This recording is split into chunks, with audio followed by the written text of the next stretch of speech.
Adding benefit plans. We'll use our example company, AAA Manufacturing again, but this time we're going to select the Benefit Plans tab.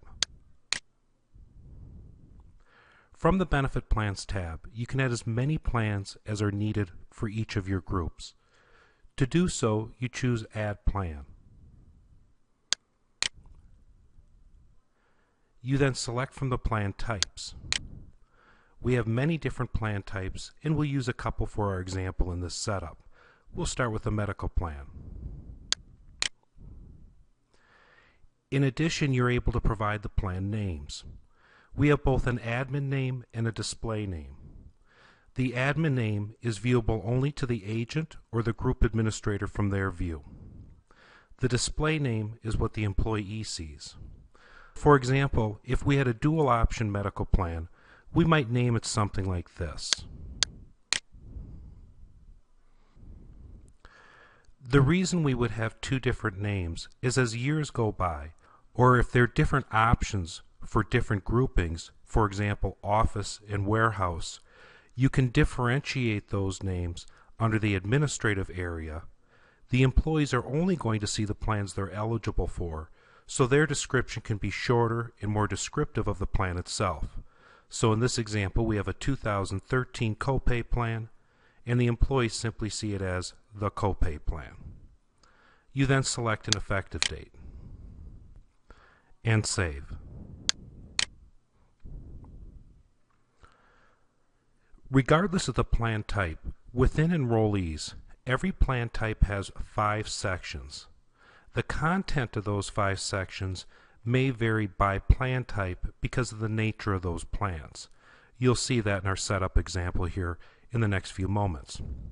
Using the medical plan as an example, section number 1 is always the basic plan and eligibility information. This will always include the plan names, the effective date, enrollment start and end dates, and things such as policy number, tax determination, waiting periods, and dependent eligibility. The enrollment start and end date always default to 90 days prior to the effective date of the plan and end 1 year after. And the logic is that when you add a new plan to the system, you're typically starting a new enrollment year, and that's around 2 to 3 months before the plan year starts. If you're going to utilize this product to onboard new hires through the course of the year, those employees will need to have access to the system through the entire year. Therefore, the enrollment end date is at the end of the plan year. We refer to this as the enrollment window. The enrollment window determines whether or not a plan is visible from the employee's view. If the window is not current or active, the employee will not see this plan. The group administrator and agent are always able to view old plans, however, so you can build an archive of plans going back many years, along with their associated details. The second section is where you add any enrollment forms that you wish to have completed and any type of a narrative you would like the employee to view. You simply type that narrative in here.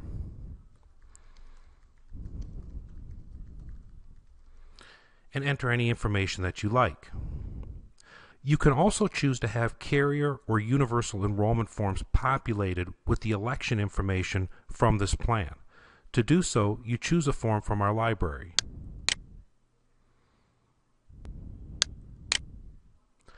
And if you wish to turn the option on so that the form can be electronically signed, you would check the box in the second column. The form you have selected is listed, and it indicates whether it is set up for e-signature or not.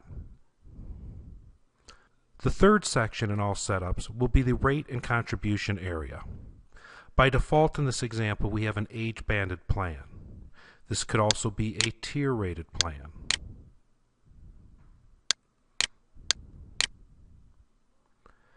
In all plan types, you can enter employee or employer contributions. By default, the amount that you enter as a contribution will be considered a dollar contribution. If you wish for Enrollease to perform a calculation as a percent, enter a percent sign after the entry. See the other tutorials for more advanced issues related to employee rates and contributions. The fourth section in every setup is where you add documents and links. These are documents or links to a website that would be placed next to this plan option. To add a document, you provide a name, such as benefit summary, and you browse on your computer and add that document. You do the same thing for web links by entering a name, such as provider directory, and then enter the URL for that display name. Again, more details in our other tutorials on documents and links. The fifth and final section is for the benefit statement summaries. To add a benefit to the compensation statement, check to include, and if you want it included in pie chart calculations, indicate that as well. Any descriptor you put here will be placed in the benefit statement summary. Always save your entries. As you add plans, they're listed in the grid on the Benefit Plans tab. To return to edit any of these plans, simply click on either the display name or the admin name. Not only are you able to edit this information, but after entering it, you and your agency staff have access to all relevant plan details and documents for your accounts online. You add additional plans in the same manner.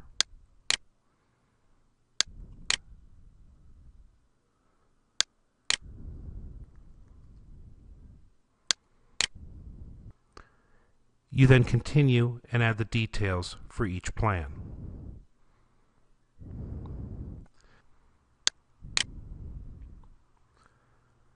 Again, as plans are added, they're added to your plan grid so you can re-access them for plan detail information or to make edits.